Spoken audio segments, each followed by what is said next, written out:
11 सितंबर 1948 पाकिस्तान के कायदे आजम मोहम्मद अली जिन्ना बिस्तर पर लेटे हुए थे।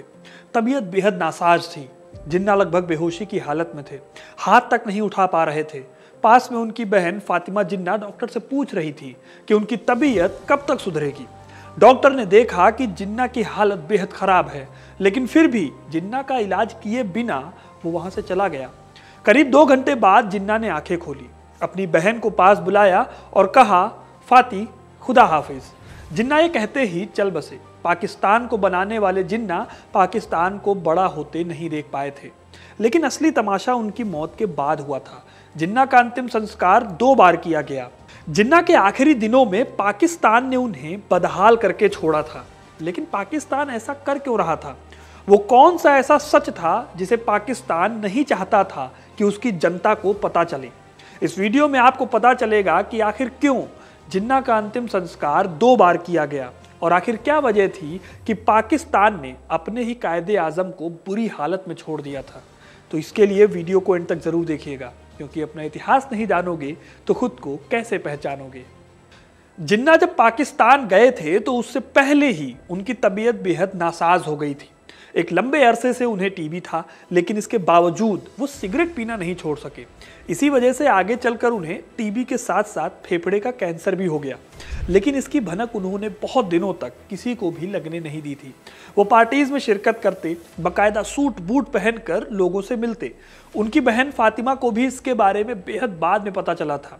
जिन्ना कहते थे कि पाकिस्तान का इतना सारा काम पड़ा हुआ है, उनके बीमार रहने से मुल्क को खड़ा करने में दिक्कतें आएंगी, इसलिए वो जब चल पाने की हालत में भी नहीं होते थे तब भी सूट बूट में तैयार होने की जिद करते थे। लेकिन जो जिन्ना अपने बनाए मुल्क के लिए इतने डेडिकेटेड थे, नया मुल्क मिलते ही उस मुल्क के हुक्मरानों ने ही उन्हें मरने के लिए छोड़ दिया। पाकिस्तान में आज भी जिन्ना की मौत को एक साजिश मानने वाले कई लोग हैं। कई लोगों का मानना है, खुद उनकी बहन फातिमा जिन्ना का, कि पाकिस्तान ने देश बनने के बाद उनको साइडलाइन करना शुरू कर दिया था। वजह थे खुद जिन्ना और उनके काम। असल में जिन्ना की पूरी पर्सनैलिटी, उनकी पूरी लाइफ को अगर आप उठाकर देखोगे तो वो दोहरेपन का शिकार थी। जिन्ना जब पाकिस्तान की मांग उठा रहे थे और उसकी जिद पर अड़ गए थे, तब इसका मतलब ये था कि हिंदू और मुसलमान एक साथ नहीं रह सकते। जब तक पाकिस्तान नहीं बना, जिन्ना ने अपनी जिद नहीं छोड़ी। हर उस हिस्से को मिलाने की कोशिश की जहां मुस्लिम आबादी ज्यादा हो, लेकिन इससे उलट अपनी पर्सनल लाइफ में जिन्ना ऐसे नहीं थे। वो शायद ही धार्मिक कट्टर थे या फिर इस्लाम की बातों को मानते थे। उन्होंने अपनी दूसरी शादी किसी मुस्लिम से नहीं की, बल्कि एक पारसी लड़की रतन बाई से की। इसकी स्टोरी भी मैंने कवर किया है, आपको डिस्क्रिप्शन में लिंक मिल जाएगा। जहां इस्लाम में सुअर का मांस मना था, उसे वो चाव से खाते थे। शराब इस्लाम में हराम थी तो उसे वो शौक से पीते थे। यहां तक कि कई लोग कहते थे कि वो 5 वक्त की नमाज भी नहीं पढ़ते थे। यही नहीं, साल 1947 में 11 अगस्त के दिन उन्होंने एक ऐसा भाषण दिया जिसमें यह साफ हो गया कि पाकिस्तान को बनाने की उनकी जिद भले ही रही हो, लेकिन जैसा सपना उन्होंने लोगों को दिखाया मुसलमानों का एक देश होगा, वो खुद उसे इमेजिन नहीं कर पा रहे थे। इस स्पीच में उन्होंने कहा था, आप आजाद हैं, आजाद रहें। आप लोग इस मुल्क पाकिस्तान में अपने अपने इबादतगाहों, मस्जिदों या मंदिरों में जाने के लिए। आपका मजहब क्या है, जात क्या है, कौम क्या है, इसका हुकूमत के मामलात से कोई ताल्लुक नहीं। आज ऐसी बातें अगर कोई पाकिस्तान में करता तो शायद उसे सूली पर टांग दिया जाता, लेकिन जिन्ना तो जिन्ना थे। पाकिस्तान बन ही उनकी बदौलत रहा था, इसलिए सबने उनकी सुन ली। लेकिन मुस्लिम लीग के इस स्पीच के बाद हाथ पांव फूल गए थे। जिन्ना के ये विचार इस्लामिक कम और सेकुलर ज्यादा थे। इस भाषण को छिपाने की खूब कोशिश हुई। जिन्ना की विचारधारा के सेकुलर हिस्से को कहीं कोई प्रचार प्रसार मिले, इसके लिए मुस्लिम लीग ने एड़ी चोटी का जोर लगा दिया। जिन्ना की मौत के बाद भी ये कोशिश चलती रही कि उनकी इस स्पीच के हिस्से को ना बताया जाए। लेकिन जिन्ना सिर्फ यहीं तक नहीं रुके थे। एक और भाषण में उन्होंने ये कहा था, पाकिस्तान भले ही इस्लामिक रिपब्लिक हो, लेकिन हमने बस मुसलमानों के लिए नहीं बनाया है पाकिस्तान। पाकिस्तान एक ऐसा मुल्क होगा जहां सबके बराबर अधिकार होंगे, जहां मजहब देखकर या फिर आपकी चमड़ी का रंग देखकर या आपकी आर्थिक स्थिति देखकर आपके साथ किसी भी तरह का भेदभाव नहीं किया जाएगा। यहां सबके समान अधिकार होंगे। अल्पसंख्यकों को अपने धार्मिक तौर तरीके मानने, उनके मुताबिक जीने की पूरी छूट होगी। कई लोग हैं जो कहते हैं कि जिन्ना की एक उदार मुसलमान की छवि ही उन्हें आखिर में ले डूबी। पाकिस्तान हुकूमत ने उनकी छवि को छिछला कर दिया था।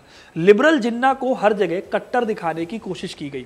इस बात को झूठ साबित करने की खूब कोशिश हुई कि वो पोर्क यानी सुअर का मांस या फिर शराब का सेवन नहीं करते थे। आगे चलकर जियाउल हक ने तो ये तक साबित करने की कोशिश की कि 11 अगस्त को जो स्पीच दी थी, जिसके बारे में मैंने आपको सबसे पहले बताया था, उस वक्त जिन्ना होशो हवास में ही नहीं थे। जिन्ना के यही लिबरल विचार थे जिनकी वजह से उन्हें पाकिस्तान में आखिरी समय में बेहद कम तवज्जो मिली। फातिमा जिन्ना ने अपनी किताब में लिखा है कि जिस दिन जिन्ना की मौत हुई थी, उस दिन जिस एम्बुलेंस से उन्हें ले जाया जा रहा था वो रास्ते में ही बंद हो गई। पता चला कि पेट्रोल खत्म हो गया है। काफ़ी देर तक इंतजार करने के बाद जिन्ना की दूसरी एम्बुलेंस आई और उन्हें उस एम्बुलेंस से ले जाया गया। जब वो अस्पताल पहुंचे तो डॉक्टर ये जानने के बाद भी कि जिन्ना की हालत बेहद ख़राब है, कायदे आज़म की तबीयत बहुत ख़राब है, वो बिना इलाज किए चले गए। जिन्ना ऐसे ही घंटों बेहोश पड़े रहे और ऐसे ही कई घंटे बेहोश रहने के बाद उनकी मौत हो गई, जैसा कि मैंने आपको वीडियो की शुरुआत में बताया था। लेकिन असली कहानी अभी नहीं, उनकी मौत के बाद शुरू हुई। जिन्ना की मौत के बाद उनकी पहचान को छिपाने की कोशिश की गई। उनके एक सच को बाहर आने से रोका गया। इस सच को बाहर आने से रोकने के लिए उनका अंतिम संस्कार एक नहीं बल्कि 2 बार किया गया। पहला अंतिम संस्कार उनकी बहन फातिमा जिन्ना ने कराया, दूसरा पाकिस्तानी हुकूमत ने कराया। पहले फातिमा और जिन्ना के करीबियों ने मिलकर चुपके चुपके उनका अंतिम संस्कार किया। जिन्ना की लाश को गुसल करवाया गया। फिर उसके बाद गवर्नर जनरल के उसी बंगले में जहां जिन्ना ने आखिरी सांस ली थी, उनका नमाज जनाजा पढ़ा गया। उस वक्त बेहद कम लोग ही वहां पर मौजूद थे जिन्ना के पास। इसके बाद फातिमा ने जिन्ना की लाश पाकिस्तान सरकार को सुपुर्द कर दी। लेकिन ऐसा क्या सच था जो पाकिस्तान सरकार छिपाना चाहती थी? दरअसल पाकिस्तान की जनता को सरकार ये नहीं पता लगने देना चाहती थी कि जिन्ना एक शिया मुसलमान है, क्योंकि पाकिस्तान में बहुसंख्यक मुसलमान सुन्नी थे। इसीलिए फातिमा जिन्ना ने पहले तो जिन्ना का अंतिम संस्कार शिया रवायतों के आधार पर किया, गुपचुप तरीके से कराया गया। लेकिन जिस ऑफिशियल अंतिम संस्कार को दुनिया ने देखा, सुन्नी रवायतों से हुआ था वो संस्कार। इस तरह जिन्ना को सरकार ने उनकी अपनी रस्मों से भी विदा नहीं किया। इसे जिन्ना का दुर्भाग्य ही कह सकते हैं। पाकिस्तान के लिए उन्होंने अपना सबसे पसंदीदा बंगला छोड़ दिया, हिंदुस्तान को छोड़ दिया, मरने की हालत होने तक काम किया। बदले में उन्हें क्या मिला? बदले में जिन्ना के साथ पाकिस्तान ने वही सलूक किया जो एक नेता की मूर्ति बनाने के बाद होता है। जिन्ना को कायदे आज़म बनाया गया। नोटों पर गांधी जी की तरह जिन्ना की भी तस्वीरें छाप दी गई। लेकिन जिन्ना, उनके विचारों को पाकिस्तान की आवाम से दूर रखा गया। उनकी इमेज ऐसी बनाई गई जिसमें वो कट्टर थे। जिस स्पीच में इस्लाम का जिक्र था उसे रखा गया और जिसमें नहीं था उसे छोड़ दिया गया। हालांकि इसमें जिन्ना भी कहीं ना कहीं कसूरवार तो थे। जो खाई खोदता है उसमें अक्सर गिर जाता है। जिन्ना ने 2 नेशन थ्योरी को अपनाया था और इस थ्योरी के नुकसानों ने उनको भी नहीं छोड़ा था।